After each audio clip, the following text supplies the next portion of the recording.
There's a peculiar vertigo that comes with discovering your wife of 17 years has a secret life as an erotic blogger. Not the dramatic, room-spinning variety you'd expect, but something more insidious, like finding out your kitchen floor has always been slightly tilted, and suddenly all those years of dropped olives rolling toward the refrigerator make perfect, horrifying sense. I should probably back up. My name is Mark Harrington. I'm a 42-year-old technical writer for a software company that makes products so boring I've watched people's eyes glaze over mid-handshake when I tell them what I do at parties. I write instruction manuals explaining how to use programs that organize other programs that help businesses organize their digital widgets more efficiently. It's exactly as thrilling as it sounds. My wife, Allison, has the infinitely more fascinating job of being a literary fiction editor at Paragon Press. She spends her days making novelists sound smarter than they actually are and occasionally coming home with industry gossip about which Pulitzer winner threw wine at which National Book Award finalist at a Manhattan launch party. We've been married for nearly 2 decades, a sturdy, reliable partnership built on shared Netflix accounts, complementary, neuroses, and the mutual understanding that neither of us will ever be the person who remembers to replace the furnace filter on schedule. We have a system. It works. Or at least I thought it did until 3 weeks ago, when I accidentally discovered that my sensible, cardigan-wearing wife maintains an anonymous blog where she writes exquisitely detailed fantasies about a man who is decidedly, unmistakably, painfully not me. The discovery itself was innocent enough. I was researching content marketing strategies for my company's lifeless corporate blog when I stumbled across an article titled "The 10 Most Compelling Personal Blogs of the Year." I clicked, expecting design tips or engagement metrics, and, instead, found myself scrolling through a list that included something called editorial amendments by someone using the pseudonym Artemis. The pull quote grabbed me before I even realized what I was reading. He pressed me against the bookshelves, his hand sliding beneath my skirt with the same confident precision with which he dismantled my arguments about Faulkner moments earlier. "Literature is meant to be felt," he whispered, "not just understood." As his fingers slipped beneath the lace of my underwear, I couldn't have agreed more. 2 things happened simultaneously. I recognized my wife's writing style with the bone-deep certainty of someone who has proofread her emails for nearly 2 decades, and I realized with equal certainty that the he in this scenario was not, and had never been, me. I've never pressed Allison against bookshelves. I've never had strong opinions about Faulkner. And while I'd like to think I possess confident precision in any area of my life, the evidence suggests otherwise, given that I once spent 40 minutes trying to assemble an IKEA lamp while holding the instructions upside down. I clicked on the blog link. Spent the next 3 hours reading every entry dating back nearly a year. Each post detailed fantasies and encounters with a man who existed entirely in my wife's imagination. A literature professor turned publisher with forearms carved from marble and a mind sharper than the creases in his tailored shirts. A man who took her in rare bookshops and expensive hotel rooms, who whispered literary theory during foreplay and quoted Anais Nin at climactic moments. He was spontaneous where I was predictable, dominant where I was accommodating, passionate where I was comfortable. The sexual encounters she described with this fantasy man made our own bedroom activities seem like particularly unsexy instructional demonstrations. Insert tab A into slot B. Maintain steady pressure. Repeat as necessary. I read comment after comment from readers who had become invested in these fantasies. "Artemis, you've outdone yourself with this one. I had to take a cold shower after reading." And, "The way you describe his hands should be illegal in several states." Plus the particularly unnerving, "Your husband is the luckiest man alive if even half of this translates to real life." If only they knew that her husband was currently eating microwave lasagna over the sink while wearing Star Wars pajama pants with a hole in an unfortunate location. The question presented itself with unavoidable clarity. Was Allison unhappy? Was our marriage simply a comfortable backdrop against which she projected her actual desires? Did she lie in bed beside me at night imagining her fictional lover while I snored through my allergy congestion? I closed the laptop, feeling like I'd been hit with a tranquilizer dart. Alert enough to recognize something significant had happened, but too numb to process it properly. That night, watching Allison fold laundry while discussing whether we should refinance the mortgage, I searched for signs of the woman who had written about being consumed by desire so intense it bordered on religious experience. All I saw was my wife, hair piled in a messy bun, reading glasses perched on her nose, debating the merits of different interest rate options. The disconnect was vertigo-inducing. Over the next week, I did what any rational adult would do. Absolutely nothing. I maintained normal conversations, participated in our usual routines, and silently panicked while analyzing every aspect of our relationship for evidence I'd somehow failed her. Then, in a moment of either profound stupidity or accidental brilliance, I created an account on her blog. I named myself Phoenix, a nod to rising from the ashes of my shattered self-image, and left my first comment on her latest post. Your writing carries an authenticity that transcends typical fantasy. It's not just what happens between these characters, but the space between actions, the anticipation, the unspoken understanding. I'm curious, is the intensity rooted in the forbidden nature of these encounters, or in something more fundamental about human connection that everyday relationships often lose sight of? I'd spent hours crafting those 3 sentences, trying to sound intellectual and insightful without being creepy, engaging with her writing critically rather than just responding to its erotic content. 2 days later, she replied, "Thank you for this thoughtful comment, Phoenix." An interesting question that cuts to the heart of fantasy versus reality. Perhaps it's not that everyday relationships can't contain this intensity, but that we rarely allow ourselves to bring our full desires into the light. We compartmentalize. This part of me is appropriate for daily life. This part exists only in imagination. The tragedy is when the compartments never open to each other. Artemis. I stared at her response, a strange mix of emotions churning through me. Was this a confession of sorts? A hint that she wished for more openness in her real relationship, our relationship, or simply Artemis staying in character for her audience? That night, I watched Allison as she slipped into bed beside me, wondering about the compartments she kept closed in our marriage, wondering if I had built my own walls too. In what was possibly the worst decision of my adult life, I decided to continue the conversation. Not to catch her or trap her, but because somehow, paradoxically, this anonymous interaction felt like the most honest communication we'd had in years. And that's how I began having deep, increasingly intimate conversations with my own wife while pretending to be someone else. From Editorial Amendments, entry, dated 37, the space between pages, he found me in the rare manuscripts section, pretending to examine a first edition Hemingway when we both knew I was waiting for him. The library's upper floor was deserted this late, just us and centuries of bound thoughts keeping silent witness. "You're not actually a Hemingway fan," he said, close enough that I could feel his breath against my neck. "Too much machismo, too little introspection. You prefer the modernists, Woolf, Joyce, the ones who dive beneath the surface. Perhaps I contain multitudes," I replied, not turning around. "Perhaps there are parts of me that crave something less refined." His laugh was low, private. "Is that what you think I am? Less refined? I think you're whatever I need you to be on any given day." His hand settled on my hips, turning me to face him. "And what do you need today?" I looked up at him, at those eyes that always seemed to see the parts of me I kept hidden from everyone else. "I need you to make me forget my own name.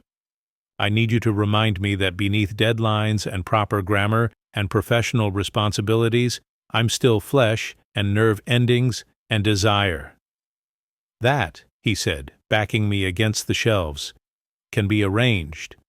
Phoenix, I'm struck by the duality in your writing, the narrator constantly balancing intellectual and physical desire as if they're somehow separate experiences. Yet the most compelling moments are when they merge, when the physical becomes intellectual and vice versa. Is that integration what she's truly seeking? Artemis. What an astute observation, Phoenix. Perhaps you've identified something I myself hadn't fully articulated. There's a fragmentation many of us experience. Body separate from mind, desire separate from intellect. The fantasy isn't just about exciting encounters, but about wholeness, about being seen and accepted in totality. Isn't that what we all secretly want? Phoenix.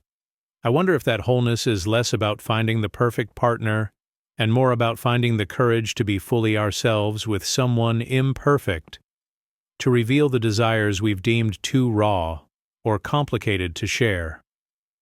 Artemis. You've given me something to think about, Phoenix. There's vulnerability in that kind of revelation that's far more exposing than physical nakedness. The question becomes, how safe must a relationship feel before we risk showing these hidden parts?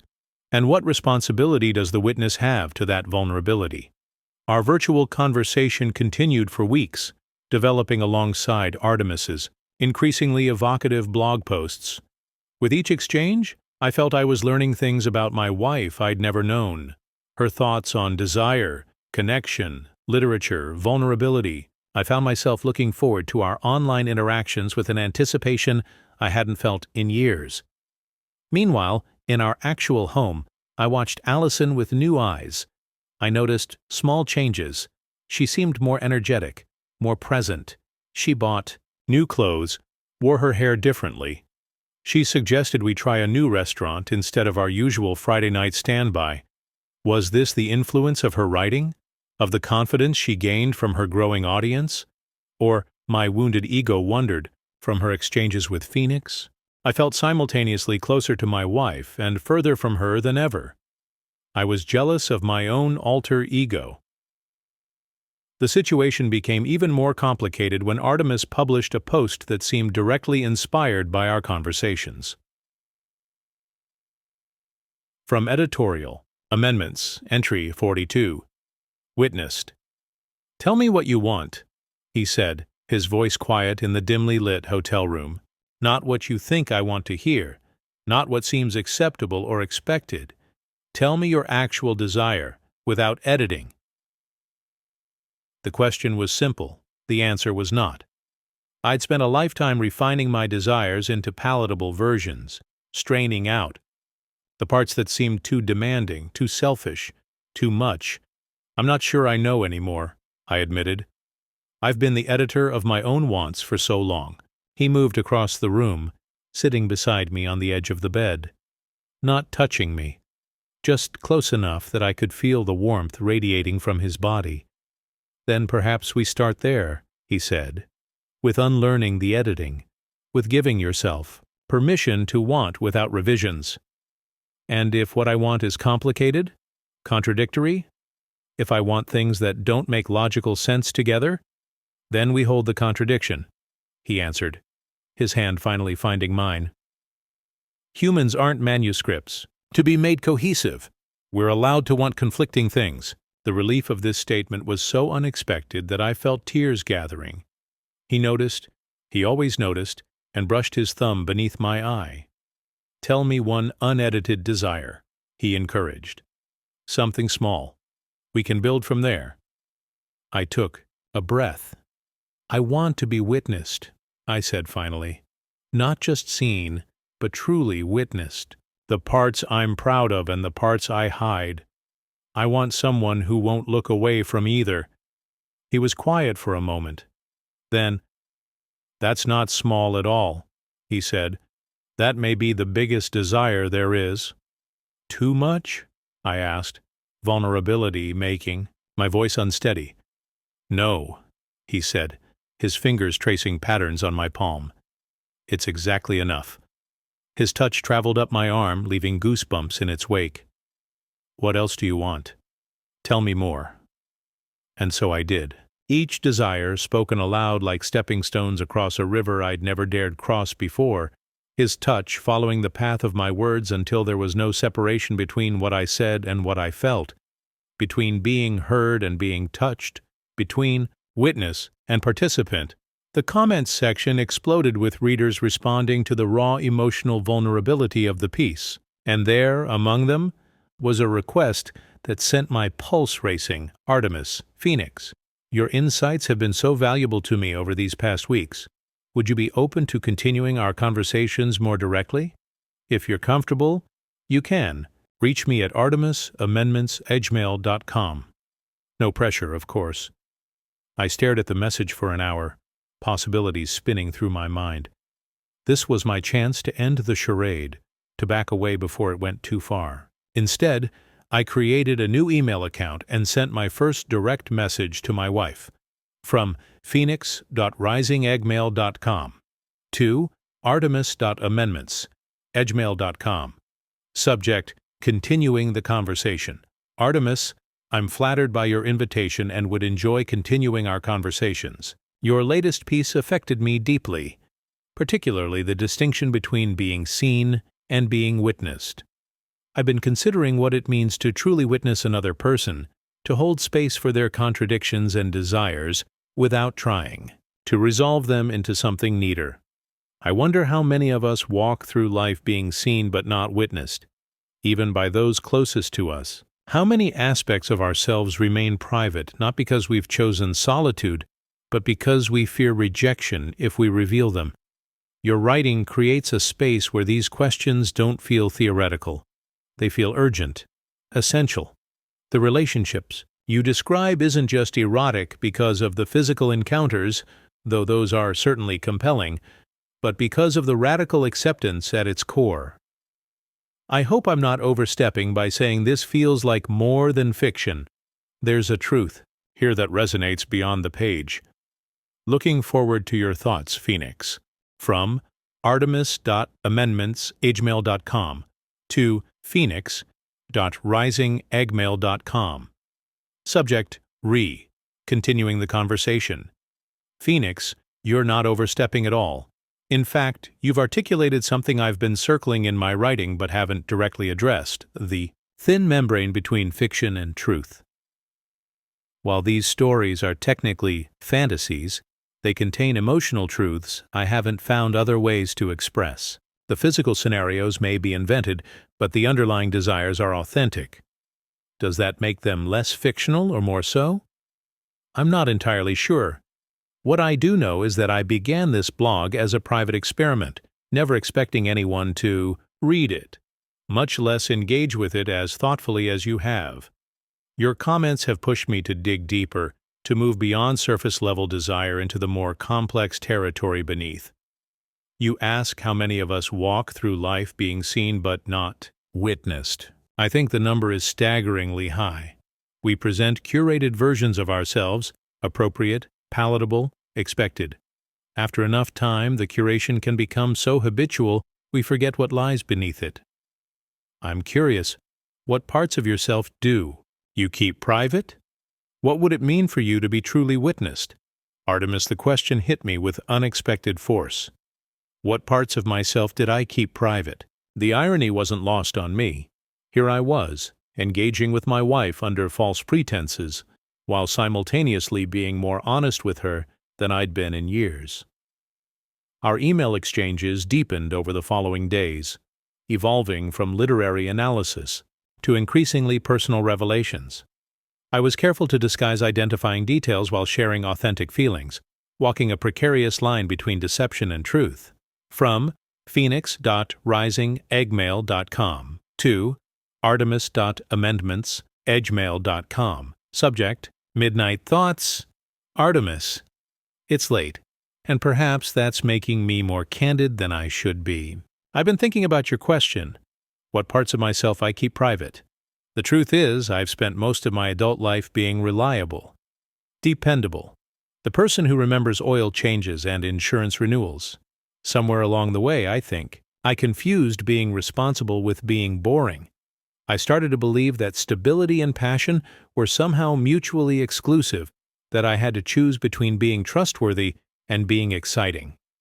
I wonder if the person who shares my life sees me as I see myself, a collection of practical functions rather than desires. I wonder if I've hidden my wants for so long that they've atrophied from disuse. Your writing awakens something in me, a reminder that beneath the scheduled routines and comfortable habits, there's still a person capable of surprise, of hunger, of spontaneity. Do you ever feel that way, like you've become a character in your own life, the responsible editor, the reliable partner, while the more primal, passionate parts of you only get expression through writing? Phoenix, from Artemis, amendments, agmail.com, to phoenix.rising, agmail.com. Subject, Midnight Thoughts, Phoenix. Your midnight candor resonates with me more than you know. Yes, I often feel exactly as you've described, like I'm playing a character in my own life, the capable editor, the organized wife, the person who never misses a deadline or forgets a birthday. Don't misunderstand, I value reliability. There's profound intimacy in knowing someone will always be there, will remember how you take your coffee and what medication you need when you're sick. But somewhere along the way, I started to believe that these steady, nurturing forms of love precluded the more volcanic varieties. My blog began as a way to express the parts of myself that seemed to have no place in my daily life. The woman who wants to be pressed against bookshelves, who sometimes wants to be pursued rather than accommodated, who has fantasies that don't fit neatly into the life she's built. The irony is that I love my life. I love my husband. Yet there are desires I've never shared with him because I'm afraid they would seem like criticism, as if wanting more passion means the steady love he provides isn't enough. It's not a matter of either or, but both and. I want the security and the spontaneity, the comfort and the risk. I've never admitted this to anyone before. There's something about anonymous correspondence that creates space for truths too tender for daylight. Tell me more about the desires you've let atrophy. If you could express them now, what form would they take? Artemis. From artemis.amendments, agmail.com. To phoenix.rising, agmail.com. Subject, Midnight Thoughts. Phoenix, your midnight candor resonates with me more than you know. Yes, I often feel exactly as you've described, like I'm playing a character in my own life. The capable editor, the organized wife, the person who never misses a deadline or forgets a birthday. Don't misunderstand. I value reliability. There's profound intimacy in knowing someone will always be there, will remember how you take your coffee and what medication you need when you're sick. But somewhere along the way, I started to believe that these steady, nurturing forms of love precluded the more volcanic varieties. My blog began as a way to express the parts of myself that seem to have no place in my daily life. The woman who wants to be pressed against bookshelves, who sometimes wants to be pursued rather than accommodated, who has fantasies that don't fit neatly into the life she's built. The irony is that I love my life. I love my husband, yet there are desires I've never shared with him because I'm afraid they would seem like criticism. As if wanting more passion means the steady love he provides isn't enough. It's not a matter of either or, but both and. I want the security and the spontaneity, the comfort and the risk. I've never admitted this to anyone before. There's something about anonymous correspondence that creates space for truths too tender for daylight. Tell me more about the desires you've let atrophy. If you could express them now, what form would they take? Artemis. I read her email with a lump in my throat, recognizing the double-edged sword of finally hearing my wife's honest feelings while knowing she believed she was sharing them with a stranger. The guilt was becoming unbearable, but so was the thought of ending this connection that had brought us, paradoxically, closer than we'd been in years. That night, I watched Allison as she got ready for bed, applying her nightly face cream with the same methodical care she applied to everything. I wanted to tell her I'd read her blog, that I was Phoenix, that I understood her desires and shared more of them than she knew. Instead, I found myself asking a question I hadn't voiced in years. Are you happy, Allie? She paused, meeting my eyes in the mirror with surprise. "Where's that coming from?" "Just thinking," I said. "We get so caught up in routines.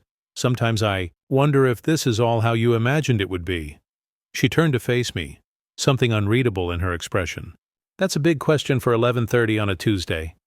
"I know. You don't have to answer." She was quiet for a moment. "I am happy," she said finally. "But happiness isn't static, is it?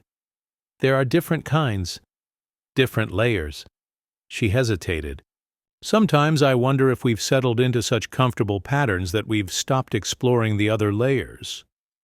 The echo of her words from the email I'd received hours earlier was unmistakable. I took a chance. "What would exploring other layers look like to you? A flicker of something? Surprise? Interest?" Crossed her face. "I'm not entirely sure," she said slowly. "Maybe trying new things together, taking more risks, even small ones." She smiled slightly. "Why? Do you have something in mind?" The moment stretched between us, filled with possibility. For a second I considered confessing everything. Instead I said, "Maybe. I'm working on some ideas." Later I sent another email as Phoenix, suggesting a game, a way to bring fantasy, elements into real life without directly revealing one's identity or intentions. A way for Artemis to introduce aspects of her desire into her actual relationship without the vulnerability of explicit discussion. To my surprise, she embraced the idea enthusiastically from artemis.amendmentsagmail.com to phoenix.risingagmail.com. Subject: The game begins. Phoenix, I took your suggestion. Left a note in my husband's jacket pocket this morning. Just a single sentence. I've been thinking about you bending me over my desk all day.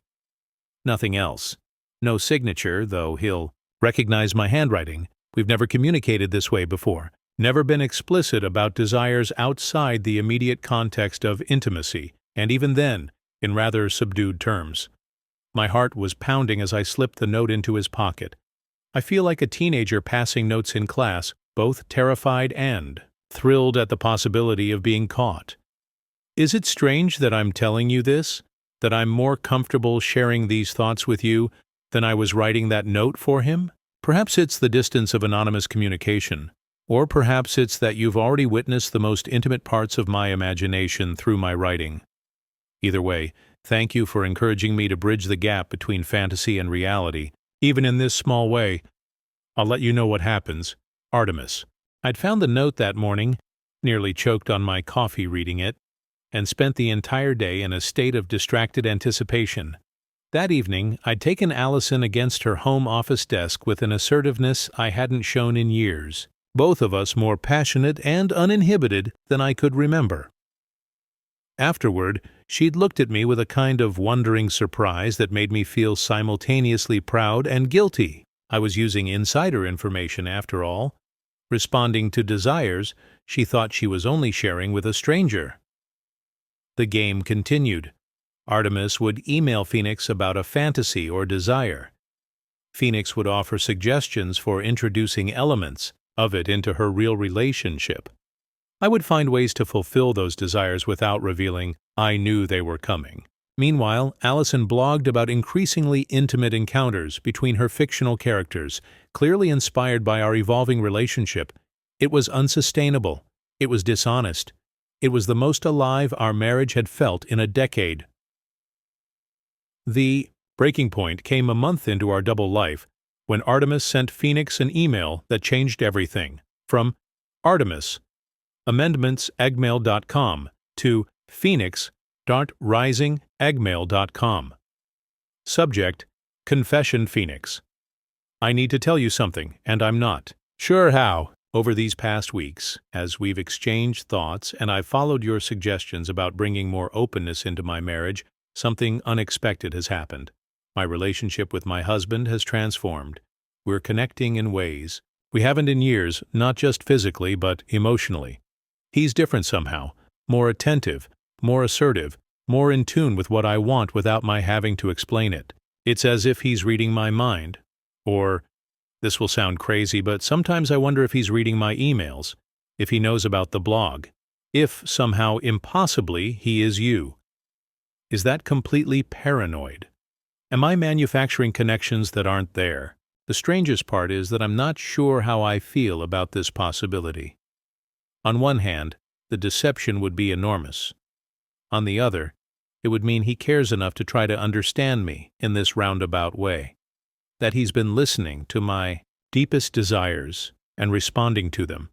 I'm not even sure why I'm telling you this. Perhaps because, real or imagined, this connection between us has become important to me. Perhaps because whoever you are, you've helped me find my way back to, the person I sleep beside every night. Artemis, I read the email with my heart in my throat. She suspected. Of course she did.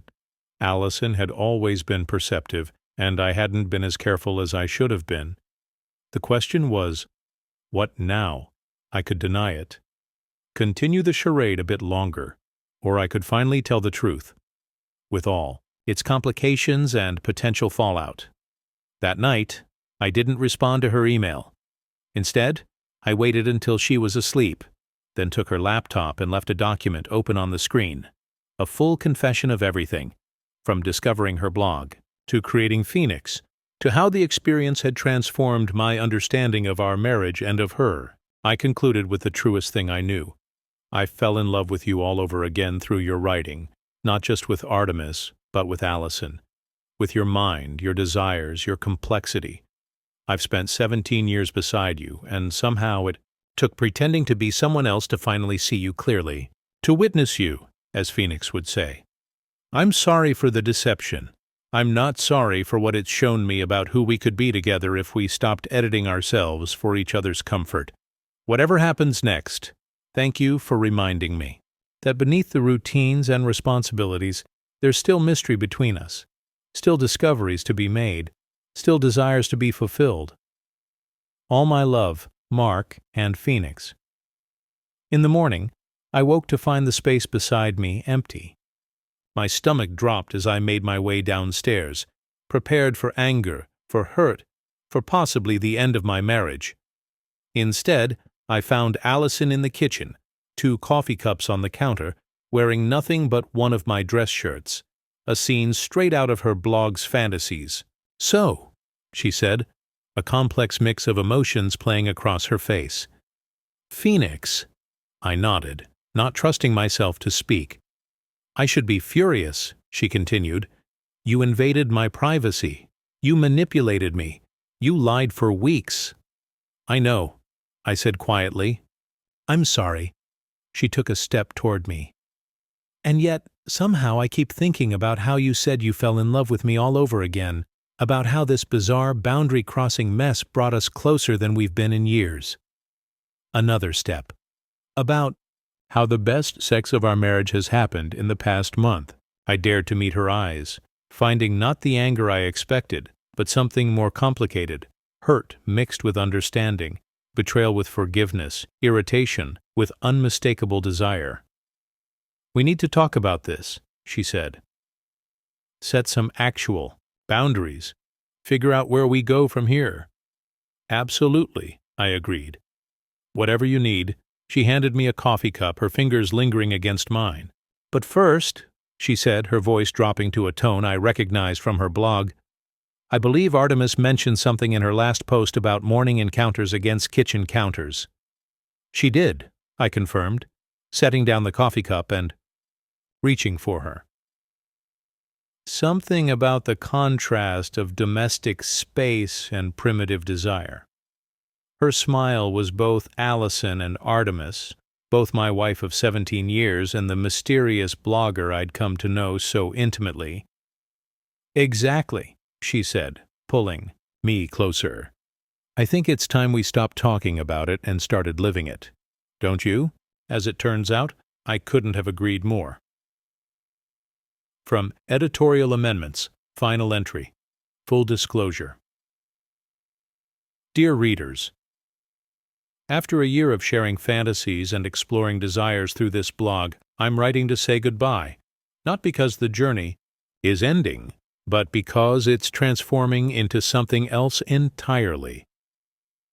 What began as a private outlet for unexpressed yearnings has become a bridge back to intimacy in my actual life. The line between fantasy and reality has blurred in the most unexpected and wonderful ways. I've learned that desire doesn't diminish with familiarity. It just requires more courage to express. That the people we love may contain deeper mysteries than any fictional character. That sometimes the most passionate love affairs happen within the context of long-term commitment, not outside it. To the readers who have followed these stories, thank you for witnessing this exploration. And to one reader in particular, you know who you are. Thank you for helping me find my way back to the man who's been beside me all along. This will be my final post as Artemis. The fantasies will continue, but they've found a new home, in real life, with my very real husband, who turns out to be capable of surprises I never imagined. With gratitude and anticipation for what comes next, Artemis and Allison